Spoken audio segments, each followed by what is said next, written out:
Hudson Taylor, o pai das missões no interior da China, 1832-1905.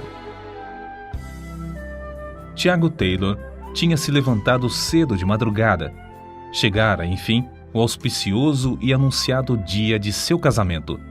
O moço ocupava-se em arrumar tudo para receber a noiva na casa que iam ocupar. Enquanto trabalhava, meditava sobre as ocorrências recentes na aldeola. Duas famílias, a dos Cooper e a dos Shaw, converteram-se e convidaram John Wesley para pregar na feira.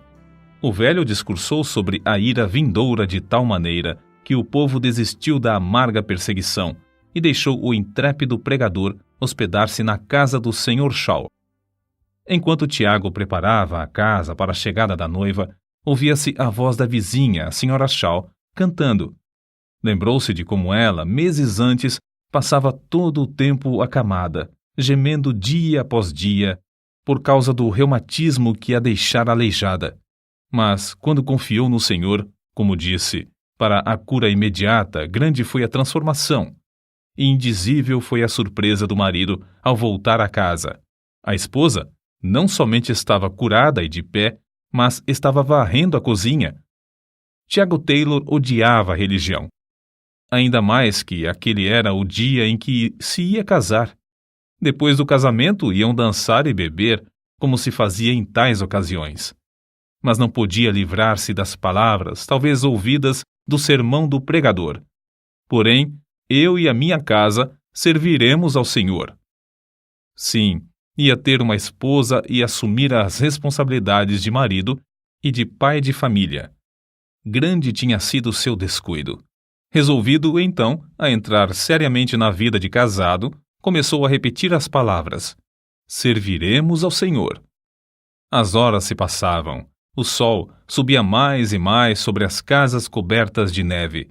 Mas o jovem Tiago, esquecido de tudo que é material e tomado pela realidade das coisas eternas, permaneceu de joelhos, face a face com Deus. O amor do Salvador, por fim, venceu seu coração, e Tiago Taylor levantou-se com a alma cheia do Senhor Jesus. Podemos imaginar como os sinos dobraram, como a noiva e os convivas se impacientaram nesse dia. Já havia passado a hora para a cerimônia de casamento quando o jovem despertou do enlevo com Deus e se levantou da oração. Depois de vestir-se, venceu rapidamente os 3 quilômetros até o vilarejo de Royston. Sem perder tempo em perguntar ao rapaz a razão de tanto atraso, o culto foi realizado e Tiago e Elizabeth saíram da igreja casados. O jovem não vacilou e, ao sair, contou tudo acerca da sua conversão ao ouvido de Betty. Ao ouvir o que ele relatava, exclamou em tom de desespero: casei-me então com um desses metodistas. Não houve dança nesse dia. A voz e o violino do noivo foram usados para glorificar o mestre. Betty, apesar de saber em seu coração que Tiago tinha razão, continuou a resistir e a queixar-se dia após dia. Então, certa feita, quando se mostrava ainda mais contrariada, o robusto Tiago levantou-a nos braços e a levou para o quarto, onde ajoelhou-se ao seu lado, derramando a sua alma em oração por ela. Comovida pela profundeza da mágoa e cuidado que Tiago sentia por sua alma, ela começou a sentir também seu pecado. No dia seguinte, de joelhos, ao lado do marido, Elizabeth Taylor clamou a Deus, renunciando à vaidade do mundo e entregando-se a Cristo. É assim com os bisavós que começa a verdadeira biografia do herói da fé, Hudson Taylor.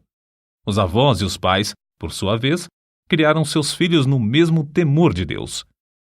Num memorável dia, antes do nascimento de Hudson, o primogênito da família, o pai procurou a sua esposa para conversar sobre uma passagem das Escrituras que o impressionava profundamente. Na sua Bíblia, leu para ela uma parte dos capítulos 13 de Êxodo e 3 de Números. Santifica-me todo o primogênito, todo o primogênito meu é, meus serão, apartarás para o Senhor. Os dois conversaram muito tempo sobre o gozo que esperavam ter. Então, de joelhos, entregaram seu primogênito ao Senhor, pedindo que, desde já, ele o separasse para a sua obra. Tiago Taylor, o pai de Hudson, não somente orava fervorosamente por seus 5 filhos, mas ensinou-os a pedirem detalhadamente a Deus todas as coisas. Ajoelhados diariamente ao lado da cama, o pai colocava o braço ao redor de cada um enquanto orava insistentemente por eles. Desejava que cada membro da família passasse ao menos meia hora todos os dias perante Deus, renovando a alma por meio de oração e estudo das Escrituras. A porta fechada do quarto da sua mãe, diariamente ao meio-dia, apesar das suas constantes e inumeráveis obrigações, tinha também grande influência sobre todos, pois sabiam que ela, assim, se prostrava perante Deus para renovar suas forças e para que o próximo se sentisse atraído ao amigo invisível que habitava nela. Não é de admirar, portanto, que ao crescer, Hudson se consagrasse inteiramente a Deus. O grande segredo do seu incrível êxito é que em tudo que carecia, no sentido espiritual ou material, recorria a Deus e recebia dos tesouros infinitos. Contudo, não devemos julgar que a mocidade de Hudson Taylor fosse isenta de grandes lutas.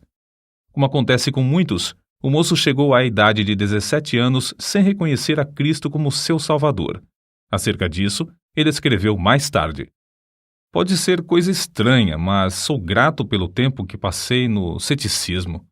O absurdo de crentes que professam crer na Bíblia, enquanto se comportam justamente como se não existisse tal livro, era um dos maiores argumentos dos meus companheiros céticos. Frequentemente afirmava que, se eu aceitasse a Bíblia, ao menos faria tudo para seguir o que ela ensina, e, no caso de achar que tal coisa não era prática, lançaria tudo fora. Foi essa a minha resolução quando o Senhor me salvou. Acho que, desde então, realmente provei a palavra de Deus. Certamente nunca me arrependi de confiar nas suas promessas ou de seguir a sua direção. Quero relatar, então, como Deus respondeu às orações da minha mãe e da minha querida irmã por minha conversão. Certo dia, para mim inesquecível, para me divertir, escolhi um tratado na biblioteca de meu pai. Pensei em ler o começo da história e não ler a exortação do fim. Eu não sabia o que acontecia, ao mesmo tempo, no coração da minha querida mãe, que estava a mais de 100 quilômetros de casa. Ela levantara-se da mesa anelando a salvação de seu filho.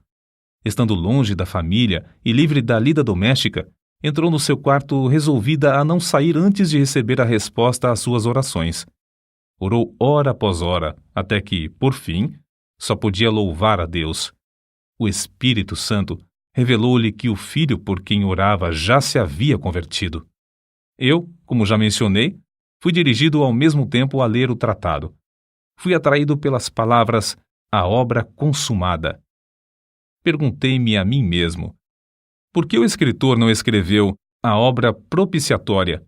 Qual é a obra consumada? Então, vi que a propiciação de Cristo era plena e perfeita. Toda a dívida de nossos pecados ficou paga, e não restava coisa alguma que eu fizesse. Então, raiou em mim a gloriosa convicção. Fui iluminado pelo Espírito Santo para reconhecer que eu somente precisava prostrar-me e, aceitando ao Salvador e a sua salvação, louvá-lo para todo sempre. Assim, enquanto a minha querida mãe, no seu quarto, de joelhos, estava louvando a Deus, eu também louvava a Deus na biblioteca de meu pai, onde entrara para ler o livrinho. Foi assim que Hudson Taylor aceitou para a sua própria vida a obra propiciatória de Cristo, um ato que transformou todo o resto da sua vida. Acerca da sua consagração, ele escreveu: "Lembro-me bem da ocasião quando, com gozo no coração, derramei a alma perante Deus repentinamente, confessando-me grato e cheio de amor, porque Ele tinha feito tudo, salvando-me quando eu não tinha mais esperança, nem queria salvação.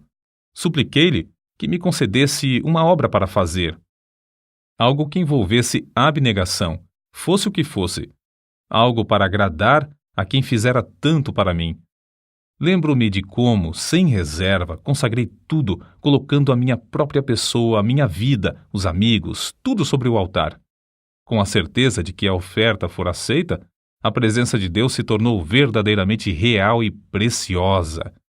Prostrei-me em terra perante ele, humilhado e cheio de indizível gozo.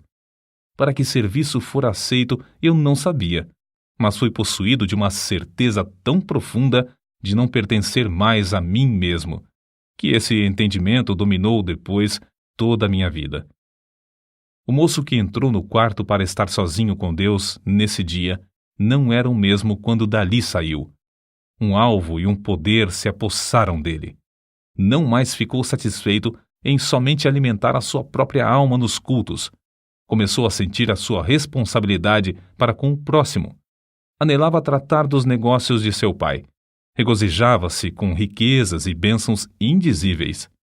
E, como os leprosos no arraial dos Círios, Hudson e sua irmã, Amélia, diziam: não fazemos bem. Este dia é de boas novas e nos calamos. Desistiram, pois, de assistir aos cultos aos domingos à noite e saíram para anunciar a mensagem de casa em casa entre as classes mais pobres da cidade. Mas Hudson Taylor não se sentia satisfeito. Sabia que ainda não estava no centro da vontade de Deus. Na angústia de seu espírito, como aquele da antiguidade, clamou: não te deixarei ir se me não abençoares. Então, sozinho e de joelhos, surgiu na sua alma um grande propósito. Se Deus rompesse o poder do pecado e o salvasse em espírito, alma e corpo para toda a eternidade, ele renunciaria tudo na terra para ficar sempre ao seu dispor. Acerca dessa experiência, ele mesmo expressou: nunca me esquecerei do que senti então. Não há palavras para descrever. Senti-me na presença de Deus, entrando numa aliança com o Todo-Poderoso. Pareceu-me que ouvi enunciadas as palavras: tua oração é ouvida. Todas as condições são aceitas. Desde então, nunca duvidei da convicção de que Deus me chamava a trabalhar na China. A chamada de Deus, apesar de Hudson Taylor quase nunca a mencionar, ardia como um fogo dentro do seu coração. A seguir, a transcrição de um trecho de uma das cartas enviada à sua irmã. Imagina, centenas de milhões de almas sem Deus, sem esperança, na China. Parece incrível. Milhões de pessoas morrem dentro de um ano sem qualquer conforto do Evangelho. Quase ninguém liga a importância à China, onde habita cerca de quarta parte da raça humana. Ora por mim, querida Amélia, pedindo ao Senhor que me dê mais da mente de Cristo. Eu oro no armazém, na estrebaria, em qualquer canto onde posso estar sozinho com Deus. E Ele me concede tempos gloriosos. Não é justo esperar que... Vê, a noiva de Hudson. Vá comigo para morrer no estrangeiro.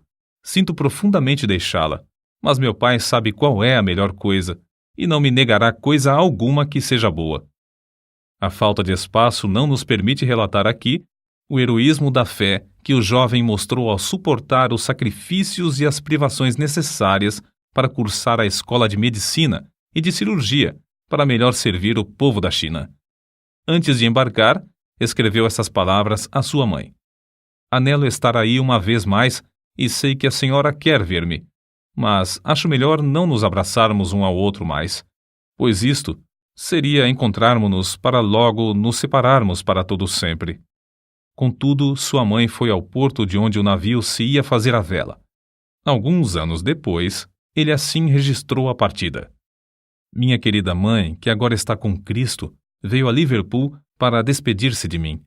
Nunca me esquecerei de como ela entrou comigo no camarote em que eu ia morar quase 6 longos meses. Com carinho de mãe, endireitou os cobertores da pequena cama, assentou-se ao meu lado e cantamos o último hino antes de nos separarmos um do outro. Ajoelhamo-nos e ela orou. Foi a última oração de minha mãe antes de eu partir para a China. Ouviu-se então o sinal para que todos os que não eram passageiros saíssem do navio. Despedimo-nos um do outro, sem a esperança de nos encontrarmos outra vez. Ao passar o navio pelas comportas, e quando a separação começou a ser realidade, do seu coração saiu um grito de angústia tão comovente que jamais esquecerei. Foi como se meu coração fosse traspassado por uma faca. Nunca reconheci tão plenamente até então o que significam as palavras: pois assim amou Deus ao mundo. Estou certo de que a minha preciosa mãe, nessa ocasião, chegou a compreender mais do amor de Deus para com um mundo que perece do que em qualquer outro tempo da sua vida. Oh, como se entristece o coração de Deus ao ver como seus filhos fecham os ouvidos à chamada divina para salvar o mundo pelo qual seu amado, seu único filho, sofreu e morreu. Os passageiros de navios modernos conhecem muito pouco do incômodo de viajar em navio à vela. Depois de uma das muitas tempestades por que passou Dumfries, o nosso herói escreveu: "A maior parte do que possuo está molhada. O camarote do comissário, coitado, inundou-se. Somente pelas orações e grandes esforços de todos a bordo é que conseguiram salvar as próprias vidas quando o navio, levado por grande temporal, estava prestes a naufragar nas pedras da praia de Gales. A viagem que esperavam realizar em 40 dias levou 5 meses e meio. Somente em 1º de março de 1854, Hudson Taylor, com a idade de 21 anos, conseguiu desembarcar em Xangai, quando então ele escreveu estas impressões. Não posso descrever o que senti ao pisar em terra. Parecia-me que o coração ia estourar. As lágrimas de gratidão e gozo corriam-me pelas faces. Sobreveio-lhe, então, uma grande onda de saudade. Não havia amigos, nem conhecidos, nem qualquer pessoa em todo o país para saudá-lo bem-vindo, nem mesmo alguém que conhecesse o seu nome. Nesse tempo, a China era terra incógnita, a não ser os 5 portos no litoral, abertos à residência de estrangeiros. Foi na casa de um missionário em Xangai, um dos 5 portos, que o moço achou hospedagem. A vitória em todas as provações nesse tempo devia-se à característica mais saliente de Hudson Taylor, talvez a de nunca ficar parado na sua obra, fosse qual fosse o contratempo. Durante os primeiros 3 meses na China, distribuiu 1.800 novos testamentos e evangelhos e mais de 2.000 livros. Durante o ano de 1855, fez 8 viagens. Uma de 300 quilômetros, subindo o rio Yangtze. Em outra viagem, visitou 51 cidades onde nunca antes se ouvira a mensagem do Evangelho. Nessas viagens, foi sempre prevenido do perigo que corria a sua vida entre um povo que nunca tinha visto estrangeiros. Para ganhar mais almas para Cristo, apesar da censura dos demais missionários, adotou o hábito de vestir-se como os chineses. Rapou a cabeça na frente, deixando o resto dos cabelos a formar trança comprida. A calça, que tinha mais de meio metro de folga, ele assegurava conforme o costume, com um cinto. As meias eram de chita branca, o calçado de cetim. O manto, pendendo dos ombros, sobressaía-lhe a ponta dos dedos das mãos mais que 70 centímetros. Mas uma das cruzes mais pesadas que o nosso herói teve de levar foi a falta de dinheiro, quando a missão que o enviara se achava sem recursos. Em 20 de janeiro de 1858, Hudson Taylor casou-se com Maria Dyer, uma missionária de talento na China. Desse enlace, nasceram 5 filhos. A casa em que moraram primeiro, na cidade de Ningpo, tornou-se depois o berço da famosa missão no interior da China. As privações e os encargos de serviço em Xangai, Ningpo e outros lugares eram tais que Hudson Taylor, antes de completar 6 anos na China, foi obrigado a voltar à Inglaterra para recuperar a saúde. Foi para ele quase como que uma sentença de morte quando os médicos informaram-lhe de que nunca mais devia voltar à China. Entretanto, o fato de perecerem mais de 1 milhão de almas todos os meses na China era uma realidade para Hudson Taylor. Com seu espírito indômito, ao chegar à Inglaterra, iniciou imediatamente a tarefa de preparar um inário e a revisão do Novo Testamento para os novos convertidos que deixara na China. Usando ainda o traje chinês, trabalhava tendo o mapa da China na parede e a Bíblia sempre aberta sobre a mesa. Depois de alimentar-se e fartar-se da palavra de Deus, fitava o mapa, lembrando-se dos que não tinham tais riquezas. Todos os problemas ele os levava a Deus. Não havia coisa alguma demasiado grande, nem tão insignificante, que não fosse deixada com o Senhor em oração. Em razão de suas atividades, estava tão sobrecarregado de correspondência e nos trabalhos dos cultos em prol da China, que após a sua chegada passaram-se mais de 20 dias antes de conseguir abraçar seus queridos pais em Barnsley. Passava às vezes a manhã, outras vezes à tarde, em jejum e oração. O trecho seguinte, escrito por ele, mostra como a sua alma continuou a arder pela obra missionária através de seus discursos nas igrejas da Inglaterra. Havia a bordo, entre os companheiros de viagem, certo chinês que se chamava Pedro. Passara alguns anos na Inglaterra, mas, apesar de conhecer algo do Evangelho, não reconhecia coisa alguma do seu poder para salvar. Senti-me ligado a ele e esforcei-me em orar e falar para levá-lo a Cristo. Mas quando o navio se aproximava de Sunkyang e eu me preparava para ir à terra pregar e distribuir tratados, ouvi o grito de um homem que caíra na água. Fui ao convés com os outros e Pedro tinha desaparecido. Imediatamente arriamos as velas, mas a correnteza da maré era tal que não tínhamos a certeza do lugar onde o homem caíra. Vi alguns pescadores próximos que usavam uma rede varredora. Angustiado, clamei: "Venham passar a rede aqui, pois um homem está morrendo afogado." "Veb bin", foi a resposta inesperada. Isto é, não é conveniente. Não falem se é ou não conveniente. Venham depressa antes que o homem pereça. Estamos pescando. Eu sei, mas venham imediatamente e pagarei bem. Quanto nos quer dar? $5, mas não fiquem conversando. Salvem o homem sem demora. $5 não basta, responderam eles. Não faremos por menos de $30. Mas não tenho tanto, darei tudo o que eu tenho. Quanto tem o senhor? Não sei, porém não é mais do que $14. Então os pescadores vieram e passaram a rede no lugar indicado. Logo a primeira vez, apanharam o corpo do homem. Mas todos os meus esforços para restaurar-lhe a respiração foram inúteis. Uma vida fora sacrificada pela indiferença dos que podiam salvá-la quase sem esforço. Ao ouvirem contar essa história, uma onda de indignação passou por todo o grande auditório. Haveria em todo o mundo um povo tão endurecido e interesseiro como esse? Mas ao continuar o seu discurso, a convicção feriu ainda mais o coração dos ouvintes. O corpo, então, tem mais valor do que a alma? Censuramos esses pescadores, dizendo que foram culpados da morte de Pedro porque era coisa fácil salvá-lo. Mas o que acontece com os milhões que estamos deixando perecer para toda a eternidade? Que diremos acerca da ordem implícita: "Ide por todo o mundo, pregai o evangelho a toda criatura"? Deus nos diz também: "Livra os que estão destinados à morte e os que são levados para a matança, se os puderes retirar. Se disseres: eis que não sabemos, porventura aquele que pondera os corações não o considerará? E aquele que atenta a tua alma não o saberá? Não pagará ele ao homem conforme a sua obra?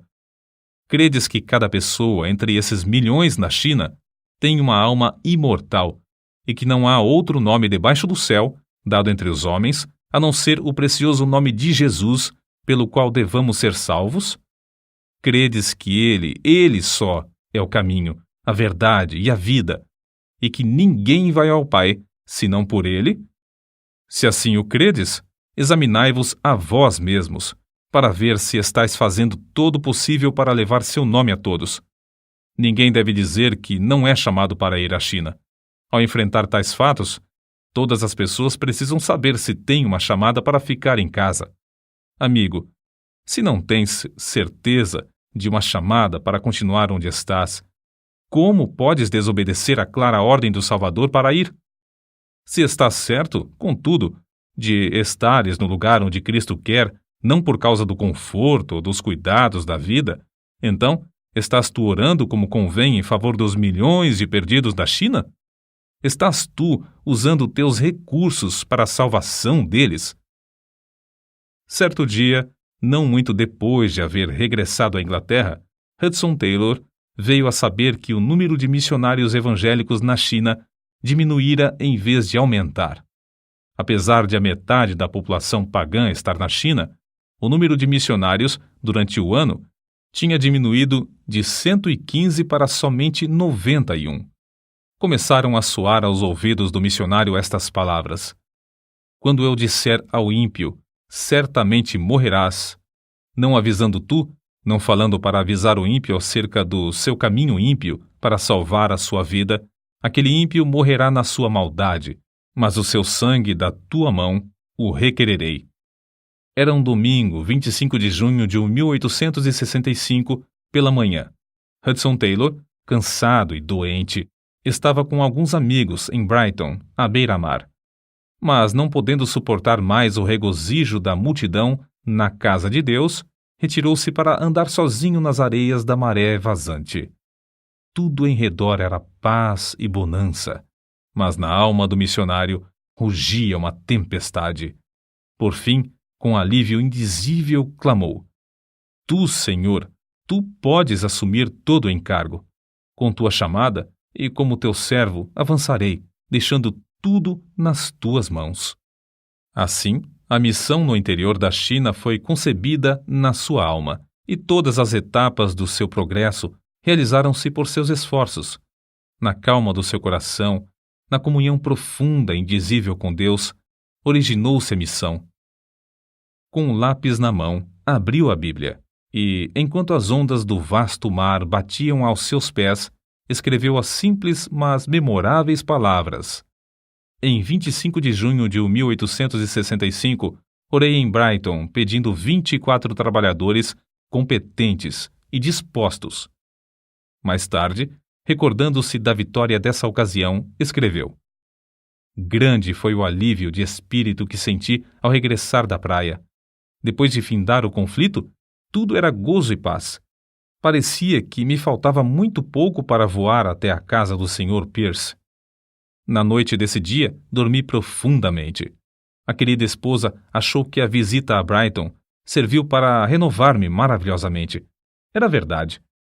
O vitorioso missionário, juntamente com a família e os 24 chamados por Deus, embarcou em Londres, no Lammermuir, em direção à China, em 26 de setembro de 1865. O anelante alvo de todos era o de erguer a bandeira de Cristo nas 11 províncias ainda não ocupadas da China. Alguns dos amigos os animaram, mas outros disseram: todo o mundo ficará esquecido dos irmãos.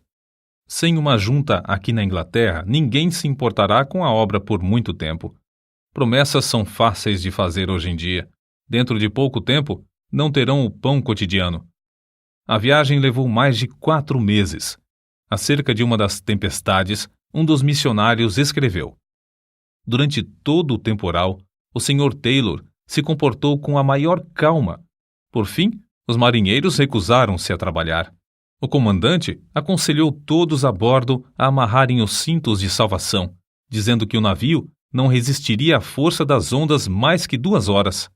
Nessa altura, o comandante avançou na direção dos marinheiros com um revólver na mão. Então, o Sr. Taylor aproximou-se dele e pediu-lhe que não obrigasse dessa forma os marinheiros a trabalhar. O missionário dirigiu-se também aos homens e explicou-lhes que Deus ia salvá-los, mas que eram necessários os maiores esforços de todas as pessoas a bordo. Acrescentou que tanto ele como todos os passageiros estavam prontos a ajudá-los, e que, como era evidente, as vidas deles também corriam perigo. Convencidos por esses argumentos, os homens começaram a tirar os destroços, ajudados por todos nós. Em pouco tempo, conseguimos amarrar os grandes mastros, que batiam com tanta força que estavam demolindo um lado do navio. Foram horas de grande regozijo quando o Lammermuir, por fim, aportou em Xangai com todos sãos a bordo. Outro navio, que chegou logo após, perdera 16 das 22 pessoas a bordo. Os missionários iniciaram o ano de 1867 com um dia de jejum e oração, pedindo, como Jabes, que Deus os abençoasse e estendesse os seus termos. O Senhor os ouviu, dando-lhes entrada durante o ano em outras tantas cidades. Encerraram o ano com outro dia de jejum e oração. Um culto durou das 11 da manhã às 3 da tarde, sem ninguém se sentir enfadado.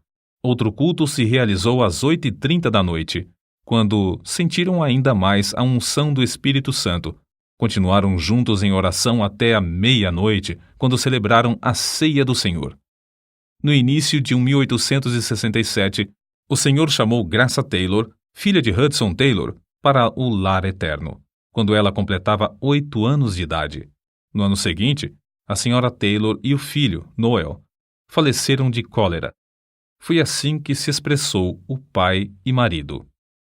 Ao amanhecer o dia, apareceu à luz do sol o que fora ocultado pela luz da vela, a cor característica da morte no rosto da minha esposa.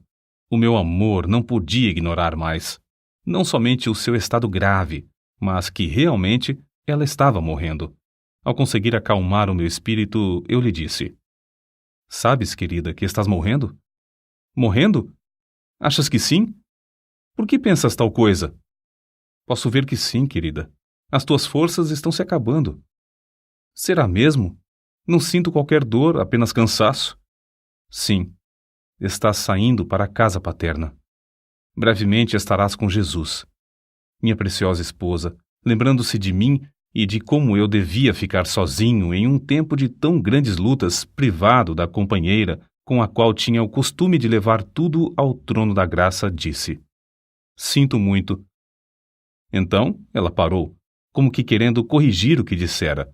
Porém, eu lhe perguntei: "Estás triste por causa da partida para estar com Jesus?" Nunca me esquecerei de como ela olhou para mim e respondeu: "Oh, não. Bem sabes, querido, que durante mais de 10 anos não houve sombra alguma entre mim e meu Salvador. Não estou triste por causa da partida para estar com ele, mas me entristeço porque terás de ficar sozinho nessas lutas. Contudo, ele estará contigo e suprirá tudo o que é mister." Nunca presenciei uma cena tão comovente, escreveu o Sr. Duncan. Com a última respiração da querida Sra. Taylor, Hudson caiu de joelhos, o coração transbordando, e a entregou ao Senhor, agradecendo-lhe a dádiva e os 12 anos e meio que passaram juntos. Agradeceu-lhe também pela bênção de ele mesmo a levar para a sua presença. Então, solenemente, dedicou-se a si mesmo novamente ao serviço do Mestre. Não é de supor que Satanás deixasse a missão no interior da China invadir seu território com 24 outros obreiros, sem incitar o povo à maior perseguição. Foram distribuídos em muitos lugares impressos atribuindo aos estrangeiros os mais horripilantes e bárbaros crimes, especialmente aos que propagavam a religião de Jesus. Alvoroçaram-se cidades inteiras, e muitos dos missionários tiveram de abandonar tudo e fugir para escapar com vida. Quase 6 anos depois de o grupo do Lammermuir haver desembarcado na China, Hudson Taylor precisou voltar novamente para a Inglaterra. Durante o tempo em terras chinesas, a missão aumentou de 2 estações, com 7 obreiros, para 13 estações, com mais de 30 missionários e 50 obreiros, estando separadas as estações uma da outra por uma média de 120 quilômetros. Foi durante essa visita à Inglaterra que Hudson Taylor se casou com Miss Falding, também fiel e provada missionária na China. Acerca de Hudson Taylor, nesse tempo, certa pessoa amiga escreveu: "O Sr. Taylor anunciou um hino, sentou-se ao harmônio e tocou. Não fui atraído por sua personalidade. Era de físico franzino e voz mansa. Como os demais jovens, eu julgava que uma grande voz sempre acompanhava um verdadeiro prestígio. Mas quando ele disse 'oremos' e nos dirigiu em oração, mudei de parecer. Eu nunca ouvira alguém orar como ele. Havia na sua oração uma ousadia, um poder, que fez todas as pessoas presentes se humilharem e se sentirem na presença de Deus. Falava face a face com Deus, como um homem fala com um amigo. Sem dúvida, tal oração era fruto de longa permanência com o Senhor. Era como o orvalho descendo dos céus. Tenho ouvido muitos homens orarem, mas não ouvi ninguém como o Sr. Taylor e o Sr. Spurgeon. Ninguém, depois de ouvir como esses homens oravam, pode esquecer-se de tais orações. Foi a maior experiência da minha vida ouvir o Sr. Spurgeon. Era como se ele tivesse tomado a mão do auditório de 6.000 pessoas e as levado ao Santo dos Santos. E ouvir o Sr. Taylor rogar pela China era reconhecer algo do que significa a súplica fervorosa do justo. Foi em 1874 quando, com a esposa, subiam o grande rio Yangtze e ele meditava sobre as 9 províncias que se estendiam dos trópicos de Burma ao planalto da Mongólia e as montanhas do Tibete, que Hudson Taylor escreveu. A minha alma anseia e o coração arde pela evangelização de centenas de milhões de habitantes dessas províncias sem obreiros. Oh, se eu tivesse 100 vidas a dar ou gastar por eles! Mas, no meio da viagem, receberam notícias da morte da fiel missionária Amelia Bletchley, na Inglaterra. Ela não somente cuidava dos filhos do Sr. Taylor, mas também servia como secretária da missão. Grande foi a tristeza de Hudson Taylor ao chegar à Inglaterra e achar não somente os seus queridos filhos separados e espalhados, mas a obra da missão quase paralisada. Mas isso não foi ainda a sua maior tristeza. Na sua viagem pelo rio Yangtze, o Sr. Taylor, ao descer a escada do navio, sofreu uma grande queda. Caiu sobre os calcanhares de tal maneira que o choque ofendeu a espinha dorsal. Depois que chegou à Inglaterra, o incômodo da queda agravou-se até ele ficar acamado. Sobreveio-lhe, então, a maior crise da sua vida, justamente quando havia maior necessidade de seus esforços. Completamente paralítico das pernas, tinha de passar todo o tempo deitado de costas. Uma pequena cama era a sua prisão. É melhor dizer que era a sua oportunidade. Ao pé da cama, na parede, estava fixado um mapa da China, e ao redor dele, de dia e de noite, estava a presença divina. Aí, de costas, mês após mês, permaneceu nosso herói, rogando e suplicando ao Senhor em favor da China. Foi-lhe concedida a fé para pedir que Deus enviasse 18 missionários. Em resposta aos seus apelos para a oração, escritos com a maior dificuldade e publicados no jornal, 60 moços responderam de uma vez. Dentre eles, 24 foram escolhidos. Ali, ao lado do leito, ele iniciou aulas para os futuros missionários e ensinou-lhes as primeiras lições da língua chinesa. E o Senhor os enviou para a China. Lê-se o seguinte acerca de como o missionário, com o corpo inutilizado nesse tempo, ficou bom. Ele foi tão maravilhosamente curado em resposta à oração que podia cumprir com um incrível número de suas obrigações. Passou quase todo o tempo das férias em Guernsey, escrevendo. Durante os 15 dias que passou ali, apesar de desejar compartilhar da delícia da linda praia com seus filhos, saiu com eles apenas uma vez. Mas as cartas que enviou para a China e outros lugares valiam mais do que ouro. Acerca de uma visita que lhe fez na China, certo missionário assim escreveu: Nunca me esquecerei do gozo e da amável maneira com que me saudou. Convidou-me logo para o escritório da missão no interior da China. Devo dizer que foi para mim uma surpresa, ou choque, ou ambas as coisas. Os móveis eram caixotes. Uma mesa estava coberta de inúmeros papéis e cartas. Ao lado do lume havia uma cama, bem arrumada, tendo um pedaço de tapete a servir de cobertor. Nessa cama o Sr. Taylor descansava de dia e de noite. O Sr. Taylor, sem qualquer palavra de desculpa, deitou-se na cama e travamos a palestra mais preciosa da minha vida. Toda a ideia que eu tinha das qualificações para ser um grande homem foi completamente mudada. Não havia nele coisa alguma do espírito de superioridade. Vi nele o ideal de Cristo, da verdadeira grandeza, tão evidente que permanece ainda no meu coração, através dos anos, até o presente momento.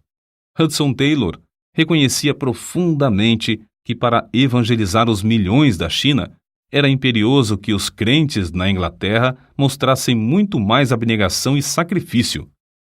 Mas como podia ele insistir em sacrifício sem primeiramente praticá-lo na sua própria vida? Assim ele, deliberadamente, cortou da sua vida toda a aparência de conforto e luxo. Nas viagens pelo interior da China, ele, invariavelmente, se levantava para passar uma hora com Deus antes de clarear o dia, às vezes para depois dormir novamente. Quando eu despertava para alimentar os animais, sempre o achava lendo a Bíblia à luz de vela. Fosse qual fosse o ambiente ou o barulho nas hospedarias imundas, não descuidava do hábito de ler a Bíblia. Geralmente, em tais viagens, orava de bruços, porque lhe faltavam as forças para permanecer tanto tempo de joelhos. Qual será o assunto do seu discurso hoje? Perguntou-lhe certo crente que viajava com ele, de trem. Não tenho certeza. Ainda não tive tempo de resolver, respondeu-lhe Hudson Taylor. Não teve tempo? Exclamou o homem.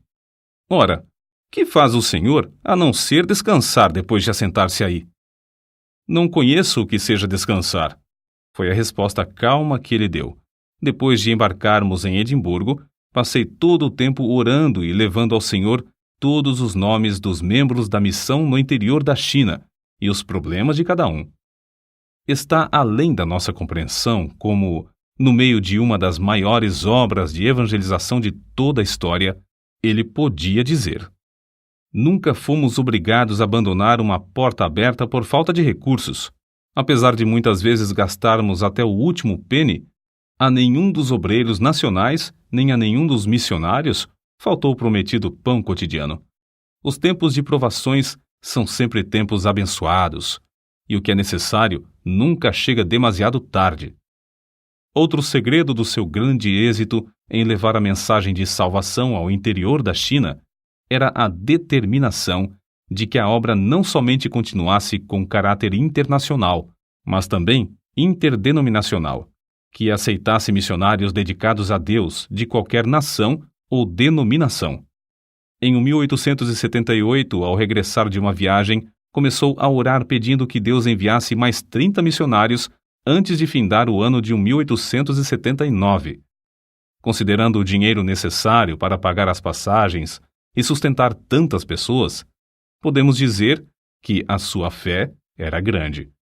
Pois bem, 28 pessoas com os corações acesos pelo desejo de salvação dos perdidos na China, confiando em Deus para o seu sustento diário, embarcaram antes de findar o ano de 1878 e ainda outros 6 em 1879. Conversando com um companheiro de lutas na cidade de Wuchang, Hudson Taylor começou a enumerar os pontos estratégicos com os quais deviam começar logo a evangelizar os 2 milhões de habitantes do vale do grande rio Yangtze e o do seu tributário, o rio Han. Com menos de 50 ou 60 novos obreiros, a missão não podia dar tal passo, e a própria missão não tinha mais de um total de 100. Contudo, a Hudson Taylor foi dada a fé de pedir outros 70, lembrando-se das palavras: designou o Senhor ainda outros 70. Reunimo-nos hoje para passar o dia em jejum e oração, escreveu Hudson Taylor em 30 de junho de 1872. O Senhor nos abençoou grandemente. Alguns passaram a maior parte da noite em oração. O Espírito Santo nos encheu até nos parecer impossível receber mais sem morrer. Em certo culto, durante quase 2 horas, louvaram ininterruptamente a Deus pelos 70 obreiros já recebidos pela fé. Na realidade, foram recebidos mais do que 70, e dentro do prazo marcado. O Senhor conduziu a missão, pouco a pouco, para uma visão ainda mais larga. Levou os obreiros a pedirem ao Senhor outros 100 em 1887. Assim disse o Sr. Stephenson: se me mostrassem uma foto de todos os 100, batida aqui na China, não seria mais real do que realmente é. Contudo, Hudson Taylor não iniciou precipitadamente o programa de orar e se esforçar para receber mais 100 missionários. Como sempre, devia ter certeza da direção de Deus antes de resolver orar e se esforçar para alcançar o alvo. 6 vezes mais do que o número que pediram se ofereceram para ir. Mas a missão rejeitou fielmente a todos os que não concordaram com os princípios declarados desde o início. Assim, exatamente o número pedido embarcou para a China. Não foram 101, nem 99, mas exatamente 100. Depois da visita de Hudson Taylor ao Canadá, aos Estados Unidos e à Suécia em 1888 e 1889, a missão no interior da China gozou de um dos maiores impulsos para avançar em todos os anais da história de missões. Assim escreveu depois o nosso missionário acerca do que lhe pesava grandemente no coração durante toda a sua visita à Suécia. Confesso-me envergonhado de que, até essa ocasião, nunca tivesse meditado sobre o que o Mestre realmente queria dizer ao mandar pregar o Evangelho a toda criatura. Esforcei-me durante muitos anos, como muitos outros servos de Deus, para levar o Evangelho aos lugares mais distantes. Planejei alcançar todas as províncias e muitos dos distritos menores da China, sem compreender o sentido evidente das palavras do Salvador. A toda criatura? O número total de evangelizadores entre os crentes da China não excedia 40.000. Se houvesse outro tanto de adesões, ou mesmo 3 vezes mais, e se cada um levasse a mensagem a 8 de seus patrícios, mesmo assim não alcançariam mais de 1 milhão. A toda criatura! As palavras abrasavam meu íntimo da alma. Mas, como a igreja e eu mesmo falhávamos em aceitá-las justamente como Cristo queria, isto eu percebi então.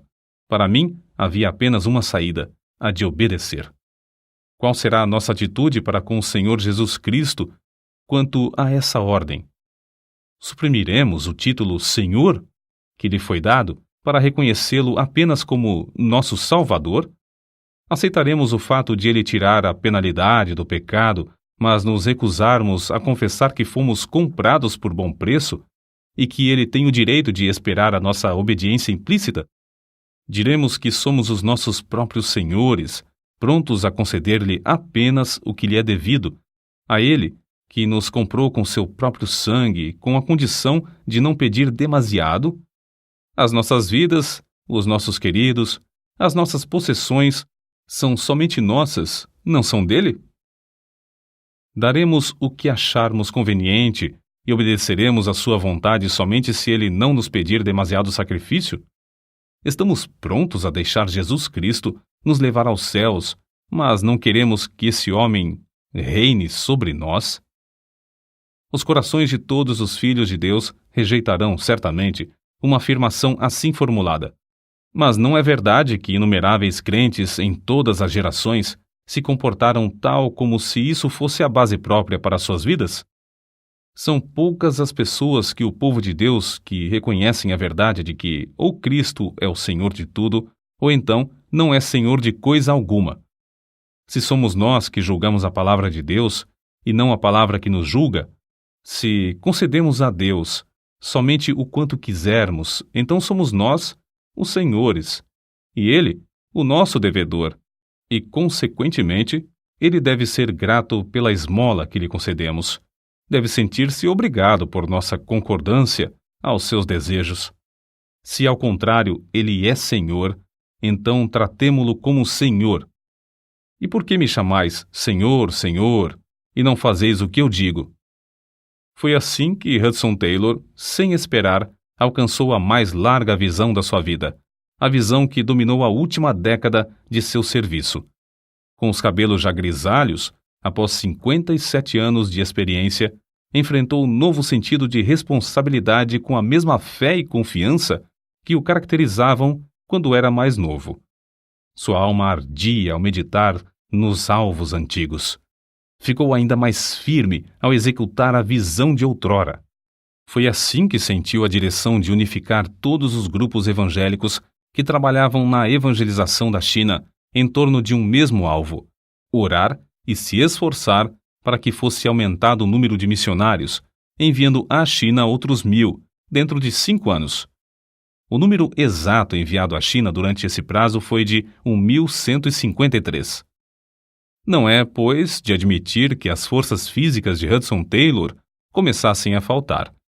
Não tanto pelas privações e cansaço das viagens contínuas, nem pelos esforços incansáveis em escrever e pregar, nem pelo peso das grandes e inumeráveis responsabilidades de dirigir a missão no interior da China.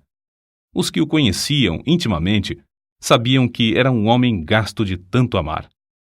A gloriosa colheita de almas na China aumentava cada vez mais, mas a situação política do país piorava dia após dia até culminar na carnificina dos Boxers, no ano de 1900, quando centenas de crentes foram mortos.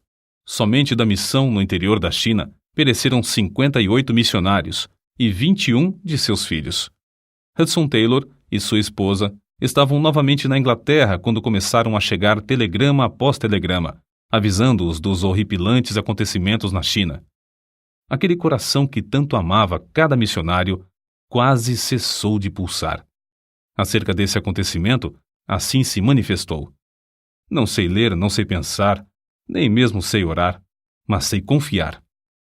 Certo dia, alguns meses depois, Hudson Taylor, com o coração transbordante e as lágrimas correndo-lhe pelas faces, estava contando o que lera em uma carta que acabara de receber de 2 missionárias, escrita um dia antes de elas morrerem nas mãos dos Boxers. Eis o que ele disse: "Oh, gozo de sair de tal motim de pessoas enfurecidas para estar na sua presença, para ver o seu sorriso." Quando pôde continuar, acrescentou: "Elas agora não estão arrependidas. Têm a imperecível coroa. Andam com Cristo em vestes brancas, porque são dignas." Grifo do autor. Falando acerca de seu grande desejo de ir a Xangai para estar ao lado dos refugiados, ele disse: "Não sei se poderia ajudá-los, mas sei que me amam. Se pudessem chegar-se a mim nas tristezas para chorarmos juntos, ao menos poderiam ter um pouco de conforto. Mas ao lembrar-se de que tal viagem lhe era impossível por causa da saúde, a sua tristeza parecia maior do que podia suportar. Apesar de sentir profundamente a sua incapacidade para trabalhar como de costume, achou grande conforto em estar com a sua esposa, a qual tanto amava. Findara o tempo em que deviam passar longos meses e anos separados um do outro, nas lutas em tantos lugares. Foi em 30 de julho de 1904 que sua esposa faleceu. "Não sinto nada de dor, dizia ela, apesar da ânsia em respirar. Então, de madrugada, percebendo a angústia de espírito do seu marido, pediu-lhe que orasse rogando ao Senhor que a levasse logo. Foi a oração mais difícil da vida de Hudson Taylor, mas, pelo amor que lhe tinha, ele orou pedindo a Deus que libertasse o espírito da sua esposa. Logo que orou, dentro de 5 minutos, cessou a ânsia. E não muito depois, ela adormeceu em Cristo. A desolação de espírito que Hudson Taylor sentiu depois da partida da sua fiel companheira era indescritível. Todavia, achou indizível paz nesta promessa. "A minha graça te basta." Começou a recuperar as forças físicas e, na primavera, fez a sua 7ª viagem aos Estados Unidos. Dali, fez a última viagem à China, desembarcando em Xangai em 17 de abril de 1905. O valente líder da missão, depois de tão prolongada ausência, foi recebido em todos os lugares com grandes manifestações de amor e estima da parte dos missionários e crentes, especialmente dos que escaparam dos intraduzíveis espetáculos da insurreição dos Boxers. Em Xinjiang, o veterano missionário visitou o cemitério onde estão gravados os nomes de 4 filhos e o da esposa. As recordações eram motivo de grande gozo, isto é, o dia da grande reunião se aproximava. No meio da viagem, quando visitava as igrejas na China, sem ninguém esperar, nem ele mesmo, findou a sua carreira na terra. Seu passatempo aconteceu na cidade de Changsha, em 3 de junho de 1905. Sua nora contou o seguinte sobre o ocorrido. O querido papai estava deitado. Como sempre gostava de fazer, tirou as cartas dos queridos da sua carteira e as estendeu sobre a cama. Baixou-se para ler uma das cartas, perto do candeeiro aceso, colocado na cadeira ao lado do leito. Para que ele não se sentisse demasiadamente incomodado, puxei outro travesseiro e o coloquei por baixo da sua cabeça, e assentei-me numa cadeira ao seu lado. Mencionei as fotografias da revista Missionary Review, que estava aberta sobre a cama. Howard tinha saído para ir buscar algo para comer, quando papai, de repente, virou a cabeça e abriu a boca como se quisesse espirrar. Abriu a boca a segunda e a terceira vez. Não clamou, não pronunciou qualquer palavra, não mostrou qualquer dificuldade para respirar, nada de ânsia. Não olhou para mim e não parecia cônscio. Não era a morte, era a entrada na vida imortal. Seu semblante era de descanso e sossego. Os vincos do rosto feitos pelo peso da luta de longos anos pareciam haver desaparecido em poucos momentos. Parecia dormir como criança no colo da mãe. O próprio quarto parecia cheio de indizível paz. Na cidade de Xinjiang, à beira do grande rio que tem a largura de mais de 2 quilômetros, foi enterrado o corpo de Hudson Taylor. Muitas foram as cartas de condolências recebidas de fiéis filhos de Deus do mundo inteiro. Emocionantes foram os cultos celebrados em vários países em sua memória. Impressionantes foram os artigos e livros impressos acerca das suas vitórias na obra de Deus. Mas as vozes mais destacadas, as que Hudson Taylor mais apreciaria, se pudesse ouvi-las, eram as das muitas crianças chinesas que, cantando louvores a Deus, deitaram flores sobre o seu túmulo.